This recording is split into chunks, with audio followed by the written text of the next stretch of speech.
Эгерде сизге же жолдошуңузга ата-энеңиздер бир үйдү белек кылган болсо, ошол жалпы мүлк болуп калышы мүмкүнбү? Мүмкүн. Анткени мисалга сиздин атаңыз же жолдошуңуздун атасы ошол бир үйдү үйлөнгөнгө чейин же үйлөнгөндөн кийин баш кошконуңуздарга чейин же баш кошкондон кийин бирөөңүздөргө белек кылып бериши мүмкүн. Мыйзам боюнча ооба белек кылып бергендин бардыгы ал адамдын өзүнүкү болуп калат.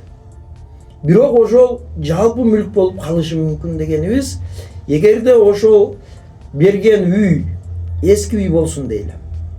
Сиздер аны оңдоп, түзөп, чоң үй кылып алдыңыздар. Сиздин да тапканыңыз кошулду да ошол үйдү чоңойтуш үчүн, аны кеңейтиш үчүн, же жалпы чоң капиталдык ремонт кылдыңыздар дейли.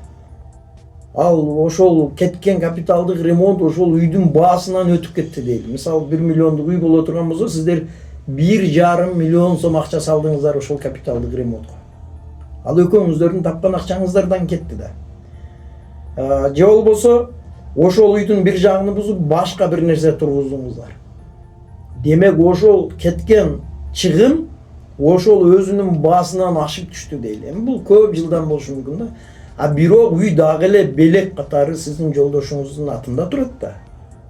Кийин ажырашканда бул мага белекке берген болуп калат. Сиз менен бөлүшүлбөй калат деген сөз да.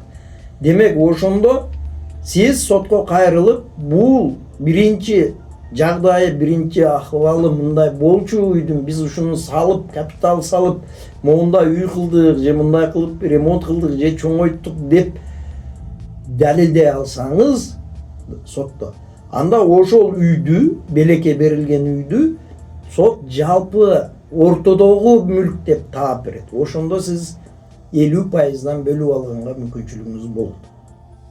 Эми мындай турмушта көп. Себеби сиздин жолдошуңуз атында турат.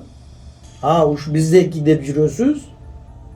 Ремонт кылып атасыздар, чоңойтуп атасыздар, кеңейтип атасыздар, башка капиталдык ремонтторду жүргүзүп атасыздар. Бирок ал жанагы учурда гана ортодогу менчик болот. Башка учурларда ал ошол белекке алган адамдын гана менчиги болуп кала берет. Эгерде сиз ошону ортодогу мүлк деп таанытпасаңыз сот аркылуу.